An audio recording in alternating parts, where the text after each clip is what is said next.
What? What is this? What are we doing? What in God's name are we doing? What? Our lives. What kind of lives are these? We're like children. We're not men. No, we're not. We're not men. Are we going to be sitting here when we're 60 like two idiots? We should be having dinner with our sons when we're 60. We're pathetic. You know that? Yeah, like I don't know that I'm pathetic. Why can't I be normal? Yes, me too. I want to be normal. Normal. I'm really going to do something about my life, you know? George, I am really going to make some changes. Yes. Changes. I'm serious about it. You think I'm not? I'm not kidding. Me too. We're not men. We're not men.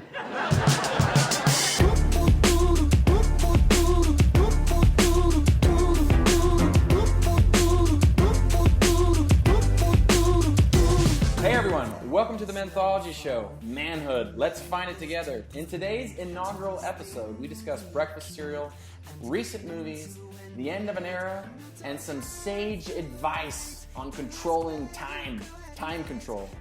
Josh, Derek, welcome to the show. Hey, Blake, how are you, Josh? It's wonderful to be here, gentlemen. We made it. I'm very excited. Yeah, we made it. This is exciting. We launched a Patreon, and here we are. Very excited. I don't know what to do with my hands, but I'm very excited. They're disembodied. Are they just sitting? Just gotta keep them on the desk. I don't know if I should be clapping. Palms down, gentlemen. Palms down.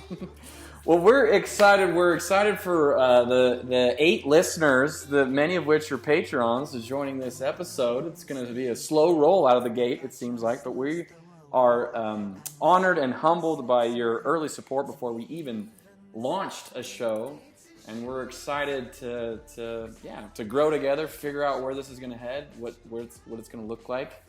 But we have a great show today for you, and our top story this week, Josh and Derek, is something very, very controversial, if you will. It's very. This may be bigger than this year's U.S. presidential election. Of course, I'm talking about breakfast cereal is on the decline, fellas. Oh, jeez. You have to start with that. Right out of the gate, huh? Like right out of the gate, we're just going to get Derek all hot and bothered. That's what Camps. we're going So so Derek, Josh, I read a recent report that showed just how bad things are for General Mills and Company. The kids these days, they're just not eating the cold milk and the sugary cereals. Well, I can't say I'm surprised. But Derek, I know this is a topic that's near and dear to your heart, so I will clear the floor for you. so angry with both of you right now. So, yeah, you know what? First off, Blake, maybe they would eat them if people like you wouldn't describe it as sugary cereal. I got news for you. I'm looking at a box of apple cinnamon Cheerios right now. You know how much cereal's in this entire box, Blake? I don't know. 10 grams. Do you know what 10 grams is? 10 grams is like nothing. It's like sales tax. You don't even know it's there. You just eat it. And then, you know what sales tax does? It makes things work, you know? That's how things run. So your body runs on sales tax. Yes, sugar is the sales tax of the body. You need it. People don't like it. Derek, you really eat sugary cereals in the morning, like for breakfast? How dare you? Not only do I eat them in the morning, to the extent that I'm awake in the morning, but I also eat them at night. That's my favorite time to eat cereals. Let's put some numbers to this. How much are we talking a week? How many bowls of cereal? Or how many boxes of cereal? Well, that's hard to say. We could be here all day throwing numbers and math. That's for geeks. I don't have time for that. What I'm telling you is that, hey, listen, I'll have one every night before bed. Sometimes when I am awake in the morning, I'll have one of those too. Sometimes I have a Nutty Bar for breakfast in the morning. See, so even you don't break from the breakfast cereal in the morning. Even you are contributing to the decline. Like, that's only because I usually don't wake up till noon, and by that time I'm ready for lunch. I go straight. Right. Usually I skip breakfast and go straight to lunch. But it's really bothersome. I don't understand why cereals has become the scapegoat of a society that doesn't know what to do with itself anymore. It really does bother me. I don't know, Derek. I don't think sugar's the villain here. I like sugar. I don't relate to these people that are like, sugar's just straight poison. I think it's delicious. I think it makes life sweeter. But I don't think we should be eating it for breakfast in big quantities. Like nutritionists say you want, fruit and some oats or something, healthy, some protein. I mean, that's all. Well, cereal, Blake, as you well know, is part of a balanced breakfast. It doesn't say it's the whole balanced breakfast. You put some strawberry slices in your Cheerios. You just said that there's 10 grams of nothing. Like that's like no part of a balance. Like it's just 10 grams of sugar is nothing. That's the whole point. There's not enough sugar to have any appreciable effect on you other than to make you happy. What's wrong with being happy? Well, I think 30 grams a day is sort of the what you call recommended limit. Yeah, there's somewhere around that. Maybe it's 30 to 50 or something. Okay. So if you're knocking out 10 first thing in the morning, I mean, far be it from me, but I'm just saying, if I wake up in the morning and I eat a big old bowl of cereal, I might as well go ahead and put on sweatpants and go back to bed because my day is shot. Yeah. Guys, we can sit here and argue about breakfast cereal all day, but I got one question for you. What did the Marlboro Man eat for breakfast? Oh, yeah. Just cigarettes? He just chewed on gnarly cigarette butts with milk, obviously. And black coffee. I mean, yeah, the two go hand in hand. Well,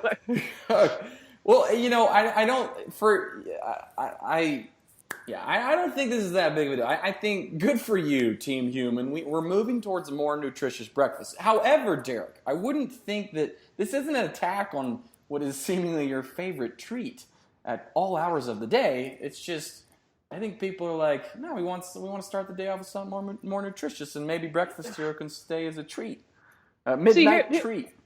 My thing is, this isn't about sugar.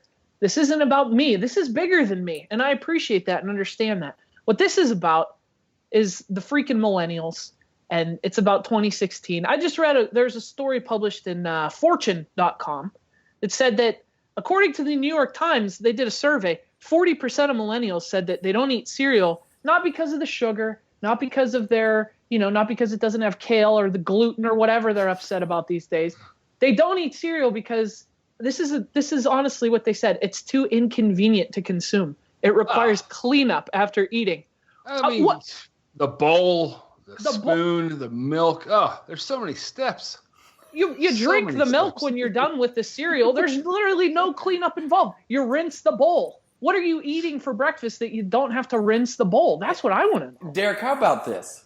Let's take this offline. You write a 5,000-word report on breakfast cereal, and you send it to our Patreons, okay? The ones at that reward level. Can we do that?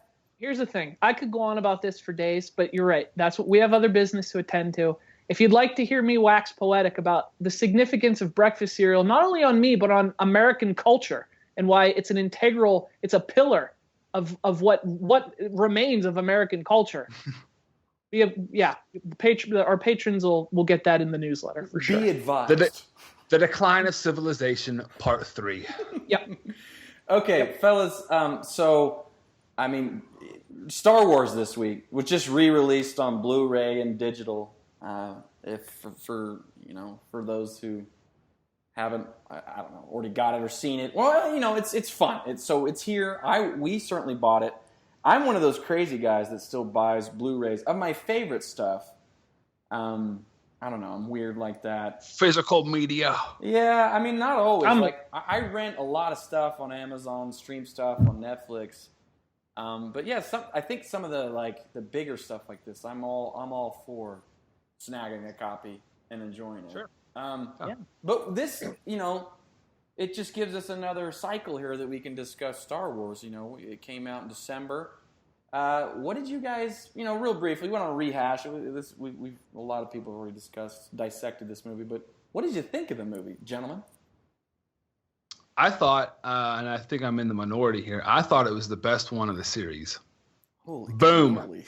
Yes. Wow. That just happened. I don't know if I'd go that far, but it's definitely one of my top 3 Star Wars movies. I think it was great. I put it out of the 7. I think 4. I think it's in a tie with Revenge of the Sith. That's where I'd put it. Really? Yeah.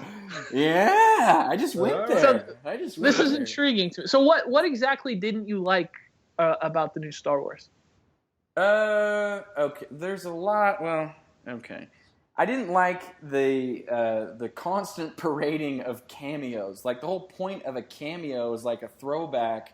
But when Hans, whom I love, is playing a central role, frankly, I liked Finn and Rey a lot better. I think they were the stars of the show, but they kind of had to share screen time with an aging Harrison Ford, which, again, I do love, but I didn't want to see him play this pivotal role. I mean, he's a has-been. He saved the day before, and now he's saving it again. And oh, by the way, he owes creditors again. Like, he wasn't a war hero, and like, he's not the best with his finances, guys. We know this. I mean, but he did have to come along to bridge the gap. And then 30 years later, Princess Leia is still a freaking pivotal and active general in the what is now it's not the rebellion. What is it called now? Oh. The resistance. Yeah. Well, they're they resisting. graduated. They're in power. They won, and apparently they're resisting this insurgent order called for. I don't there's know. a lot. It's convoluted. All right. That said, hold on. No. Let me finish real quick, and I'll give you the conch. I liked it. So I think Revenge of the Sith is a 4-star movie. So I'm putting this. This touches 4 stars. I would say Empire Strikes Back is clearly a 5-star movie, and Star Wars and Return of the Jedi are probably in between 4 to 4.5. That's how I rate them. Okay, so oh boy, the thing is, I don't think that Han Solo is central to the movie, except in that he gets over Kylo Ren as the biggest villain ever. Like, I think he's only there. And you even said that Finn and Rey are the stars of the show. So I don't think Harrison Ford took away from the young stars. I think he made the young stars. Like, when he offers Rey a job, it's like, well, she must be the real deal if Han Solo wants to hire her. When he dies, you want retribution for that, and that's all on the villain. So I think him being there and Leia being there, and then the end with Luke there, like, I don't know. I think what it did was it supplemented the new people, and it reminded you of what you love about Star Wars, and it was a passing of the torch. It was leg humping. That was straight leg humping for fans. But it worked. Let's say it was leg humping, which I agree to an extent, but it still worked. I mean, it was 30 years. There was 30 years since the last one, and even if it was rehashed, like, it still plays. I still thought it was great. I concede that, Josh. I would say this is a satisfying movie. I do not think it's a great movie, and I make that distinction. There are a lot of movies out there that are satisfying, but not necessarily great or remarkable. And I don't think. You know what? Here, I think I agree with you in that I kind of relate it to, like, music, and sometimes there's a band that's been around for a long time. And, when they try new things, people don't like it. When they veer away from the classic sound or whatever, people get mad. So then usually later in their career, I'll look at a band like Metallica. After they kind of experiment, then they kind of come back to the old stuff. And all it really is it's revisiting the past. In a lot of ways, it's structurally similar. It's similar riffs. Okay. But people love it because it reminds them of the old stuff, and it's them doing what they do well. To me, the new Star Wars is a lot like that. It's not as groundbreaking or inventive as the first one, as the original movies, but it hits the same beats. And it's, and I think the movie even acknowledges that. There's a great scene where Harrison Ford, they're like planning the attack on the new Death Star. Right. And they're like, well, it's the same as before, only bigger, but there's got to be a way to blow it up because that's how these things work. I mean, that's almost literally the dialogue. But, it's just, I get you, Derek, but I really think had Abrams and Disney just focus on Finn, Rey, and the other pilot dude. What's that guy's name? The new dude. Poe. Poe. If you just followed those three, I think it would have been a great movie. And in fact, those scenes with those people only, and Ren, I think they were the most fist-pumping scenes. Like when Finn was like, "Did you see that?" That was awesome. Like, I was all stoked. And then it's like, "Nice shot, man." And then those are the funnest parts. My last critique, too, is I don't like how Kylo Ren has this killer mask. He sounds way better than old Baney did from, Dark Knight Returns. He sounded awesome. Like this computer. Yes. He sounded awesome. But then by the end of the show, he's taking off his hat like it's a freaking, fake mustache, like convenient. It's so hot though. Those masks. Oh, I don't know if you guys have ever worn one. They're so hot. Okay. So enough of Star Wars. What are some of the best recently released movies, or what are some of your favorites in the last, either this year or just recent movies? What makes what's at the top of your fellas list? Well, speaking of Star Wars, it came out around the same time that another great movie came out in theaters that I went to go see, and that was Creed. Did you guys see Creed? I did, yeah. Creed was good. I thought Creed was better than Star Wars, and a better sequel, I would say. Wow. Yeah, I just really? Yeah, I think it's a better sequel. I think that bridges the past and the present and with the future better than the Force Awakens. You know what? I can see that. All of your critiques for Star Wars, I would apply to Creed. Ah. Yeah.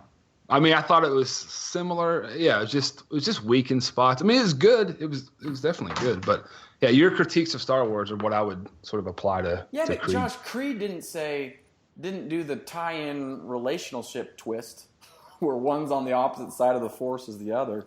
Again, we did that again. Yeah, but the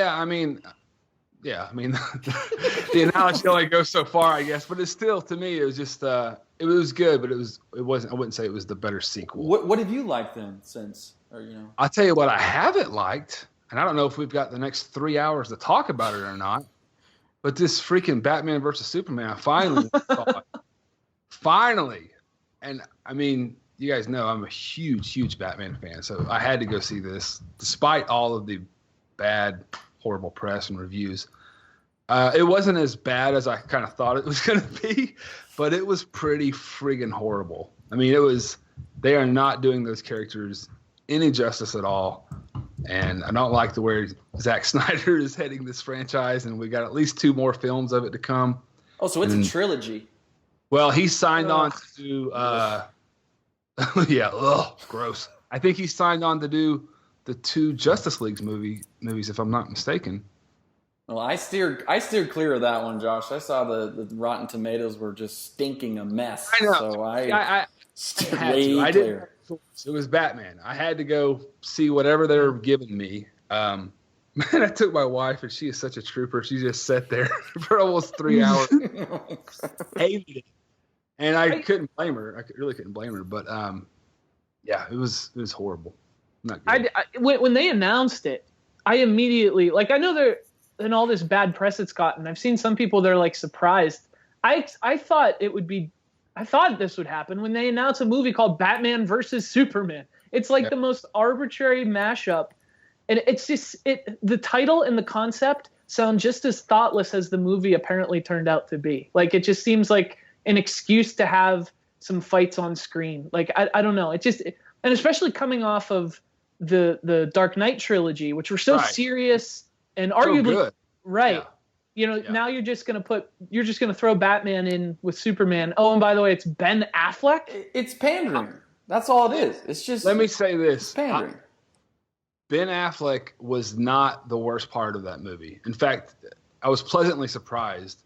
It's sort of, from a timeline standpoint, it's not far off from, Nolan's trilogy. So it's the old, aged, curmudgeon Batman, which I thought he actually did a pretty decent job with, all things considered. He was not the worst part of that movie by any means. So, yeah, it was just disappointing to see my childhood get taken out like that. Defecated upon. Yes. Real quick, Derek, did you have a favorite movie then, recent movie that the listeners should consider if they haven't seen it already? Well, speaking of superheroes, the last movie I saw in theaters was Deadpool, and it was the opposite of Batman versus Superman. It was awesome. It was everything I wanted that movie to be, and it was surprisingly, I don't know, I thought it would just kind of be shtick and comedy and silly, but it was actually a really good movie that also happened to be shtick and comedy and silly. And I can't recommend that enough. That was awesome. Yeah, I want to see it. I've heard nothing but good things about it. Yeah, I've heard mixed reviews on that one, D. I thought it was so much fun. I think the big critique is, do we want our superheroes to be this mature themed content? Is what it seems to be the big critique, rather than this accessible general audience. Everyone can. But I mean, I think that's the whole comedy of it is that juxtaposition of stereotypical thing for teenage boys and young boys is the superhero, but this one is just a totally depraved, and you know what, I think people can relate to Deadpool. He's just this foul-mouthed kind of a prick who loves superheroes, and I don't know, I the fact that the theater was packed for Deadpool, and the fact that it broke records in its opening weekend. For superhero movies, I think, I don't know, people can complain and be the moral police all they want, but the proof is in the pudding that, it made a lot of money and it's resonating with people. And it's rated R. So you shouldn't be like these parents who are like, I can't believe I took the movie's rated R. Like, do some parenting before you. If you do want a wholesome movie recommendation, I highly recommend The Hateful Eight. Oh. Something for the whole family. Yeah, there's no hard scenes to watch in that movie either. Yeah, there's no hard scenes to watch in that movie either, Josh. It's just... Is that the new Pixar movie? Is that what you're talking about? No, My 3-year-old girl walks around quoting it, and she just loved it.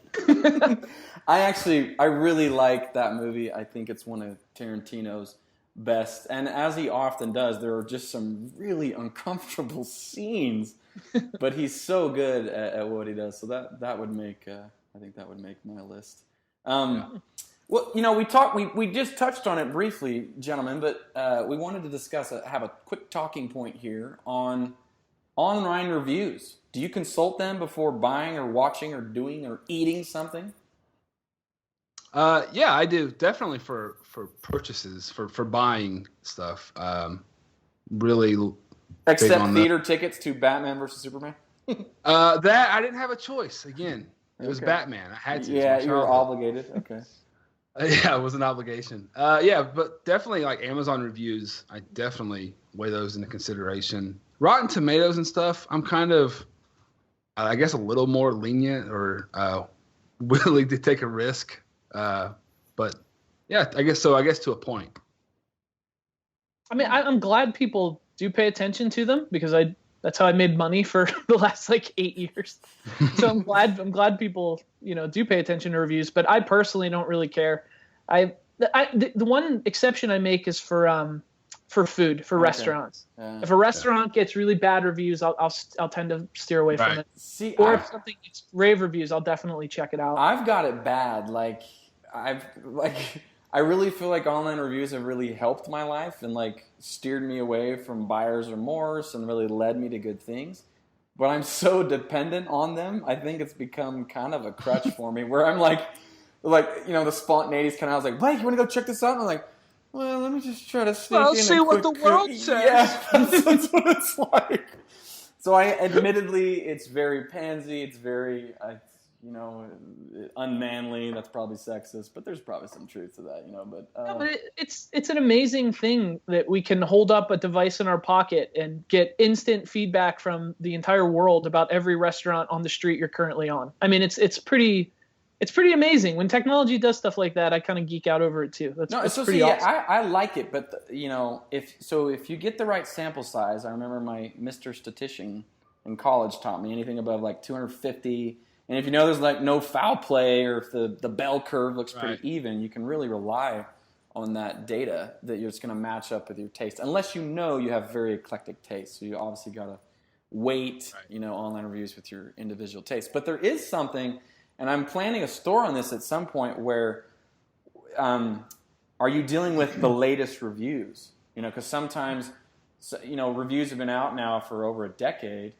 And so a store could get poor reviews, up their game, but it takes a long time for those reviews to shift and reflect the positive changes they've made on their products or on their food or restaurants or whatever. So the only one I know that does this, and I consult this, is the App Store, where it has all versions and then the latest version. I think that's a really helpful metric in trying to gauge something.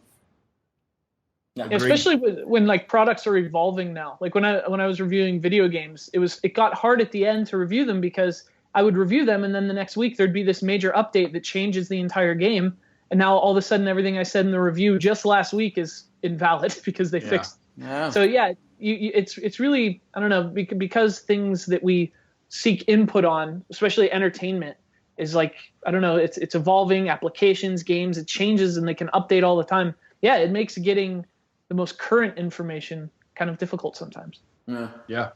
Well, if any of the listeners out there, do you consult online reviews before you buy, watch, or do something, eat something? Let us know. Either you can tweet us at Manthology Show or send us an email, men@manthology.show.com, and we'll read it on an upcoming show. Or even better, give us a review on iTunes, huh? There you go. A little better there. You go. What a tie-in! What is a tie-in? It's almost like you practiced that, Joshua. Well, I've been in broadcasting for 30 years now. So. Okay, real quick, fellas, we've been in this, for any of the gamers out there, we've been in this 8th or 7th or 9th console generation, for a good 3 years now. Hasn't been that favorable to the Nintendo folk, but the PlayStation 4, great games, I hear. I don't play the Wii U. I've heard really good stuff about a lot of the games, but it just hasn't really caught on. And then, of course, you got the PS4, seems to be winning the old console war, and then Xbox kind of somewhere in between, I guess, because that was pretty expensive, and I don't know. I didn't get Xbox One. Did either of you get that? No, I didn't. Flew over your head, right? I mean, okay. I have a Wii U, and that's it from the current. I got a PS4, a quadruple, but it's mostly my Blu-ray machine, and sometimes I'll play a game or two. But yeah, anyway, my detachment to console games aside, the Xbox, Microsoft quit making the Xbox 360 this week. I guess they announced. Yeah. Yeah, it's the end of an era. Officially. Yeah. Officially now. It's done. All right, so where do you Nintendo's supposed to unveil their new console this June, I guess, at E3. We don't know really anything about it, so that's kind of fun. It's going to be all surprising. But what do you guys think right now? I mean, if I do game, it's going to be more on my phone. There's no way around it. At least for me. I don't know. I still want to get a Wii U or the upcoming Nintendo console just because there's some titles on there that I just really love and want to play. The whole 360, though, it doesn't affect me. I never got it. I was always a PlayStation man. So, good riddance, I say. No, I'm kidding. You're going to get some hate mail for that, Josh. That's fine. It'll be all right. Yeah. It's weird. The 360, that was such an iconic console here in the States. Like I feel like the Xbox 360 was really, it was synonymous with video games last generation in the same way that the NES was years ago. I would agree with that.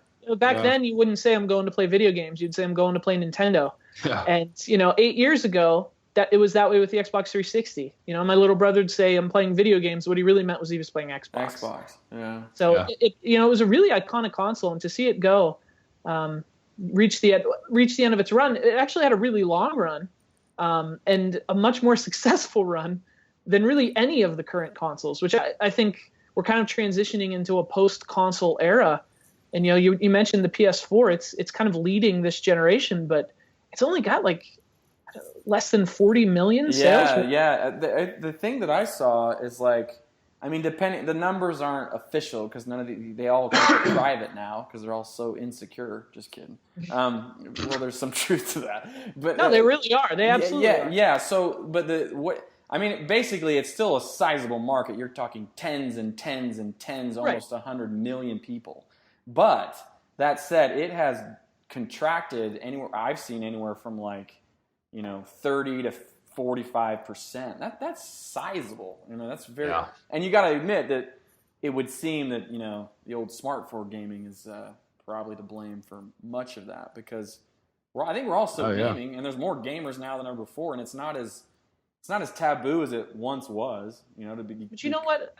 I think it's a lot of things though. Like it's smartphones, but it's also we have more entertainment options than ever before. You know, like in the 80s, you'd get home from school. In the 90s, you'd play Super Nintendo. But now there's a million different things you can do. And also, I feel like people have shorter attention spans than ever before. And yet gaming's answer is to get the games are bigger and more involved than ever before. Yeah. So they require more of an investment on your part than really ever before. Totally, So totally it's too much of a hassle. I mean, when I played video games the most, it was because I wanted to escape from responsibilities. Yeah, and exactly. You know, now games have become a responsibility when you play them. They're just so involved. And who has time for that? Who Derek, I don't know. I'm bringing up the mind blown gif right now as you just said that. That was well said, man. It's become a responsibility. Jeez, man. That's true. Deep thoughts by Derek Buck here on the Manthology Show. Wow. And you know what? I don't think we're not alone either. We just mentioned the PS4 is leading this generation, but it's also leading this generation with half the sales of any of the consoles from last generation. Yeah. You know, like, so it just seems like this is kind of where things are headed. And the really passionate, it's interesting because although the market's shrinking, it also seems like it's becoming more passionate. Demographics definitely play into it. I mean, I wonder if those sales from the PS4 are just people from our generation for the most part. You know, like I wonder how many millennials or whatever are purchasing new consoles. Mm-hmm. I don't know. I tend to think, I have a theory that at its peak, and I don't know why, but I think late teens and 20-somethings on the whole consume more like dedicated video games than any other. I'm not trying to exclude other the opposite sex or different age groups, because I know games transcend all generations, but it seems like the most passionate group occurs, late teens, early 20s, when maybe our hunter-gatherer go hunt, fight and kill is at its peak. I don't know. It seems to be that way. I don't know. Whereas as you kind of mellow out, if you're in your 30s and 40s, you kind of mellow out. I mean, the one thing that's interesting about games is it's one of the few things, well, next to music, where I think people do lose interest over time, and yet movies and books are just, they keep going forever. They don't seem to lose interest, and I've always been fascinated by that difference. How these two popular mediums can dwindle, in the golden years, whereas two others, books and movies, can just continue to thrive. It's really interesting that physical media is having such a hard time, and yet books kind of, I mean, they're not. I'm sure they're not. I don't have any sales data to back this up, but anecdotally, it just seems like I see a lot more people with books than I do in the record store. So, yeah, that's true. Huh. Well, gentlemen, that was we're kind of drawn to a close here, but we wanted to end on a deep thought. We mentioned a deep thought earlier. Derek blew our minds a few moments ago, and that's what I do. So, but we want to have fun in this show. I really like the tagline that Derek came up with: "Manhood, let's find it together." And we want to have fun. We want to explore blasts from the past and kind of how this isn't necessarily a self-improvement show, but we wanted to look at it from all of us feel inadequate in different ways, but we also want to feel, I think, empowered as men. And not that we have a problem with that. Like we still run the show, unfortunately, and for our daughters and wives and everything. But for now, but that's changing. It's changing. But nevertheless, we want to be better men than we can be, and I think a big part of that is, Derek, you mentioned we're more distracted. So. Yeah. How do we control that? How do you stay on target? Is it manly to stay on target? I'm really bad at it. I'm like the last person you should ask about time management and life management. I mean, I eat cereal at midnight. We won't judge. We won't judge. Derek. We won't judge. Josh, what about you? Like, how do you is that a noble pursuit to stay focused? Well, managing your environment, managing your responsibilities and priorities is definitely, something that's critical, and it's a learned skill, or at least for me, I'm still learning how to do it better. But yeah, I think one thing that is key, especially for me over the last few years, is putting in good practices to manage my time, which helps me manage my priorities, which helps me say no to some things and say yes to some things. So yeah. I mean, it's all part of trying to live balanced and trying to become a man. Which brings us. That's a big one, isn't it? Learning to say no. Yeah, learning to say no to people. Yeah. Yeah, learning to say no, and that brings us to our parting shot, brought to you by Hiram Smith, author of 10 Natural Laws of Successful Time Management. He said, quote, "You control your life by controlling your time." So you got to be pretty selfish with, not only selfish with your calendar, but also you have to plan for things that might fall to the wayside. So like, you got to include the quality time block for the kids rather than just say you want quality time. You got to include helping your kid learn how to throw a football, or helping your daughter, with a problem she's having at school, drama or whatever. You got to include that stuff on your calendar, and that's how you control your life. So that's the parting shot by Hiram Smith. Fellas, we've reached the Very end. well said. Yeah. We've well said. We've reached the end of this inaugural show. Josh, will you tell them how they can participate moving forward? Most certainly. If you like what we're doing and what you've heard, which I know you do, visit manthologyshow.com to support us and become a patron. You can also follow us on Twitter at Manthology Show, or you can email us at men@manthologyshow.com.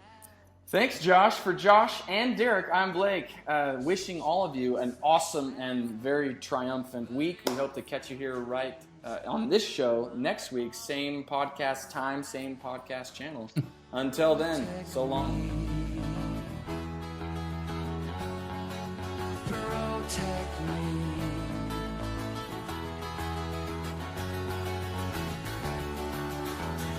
Here they come again. Here they come again. Here they come again, here they come again.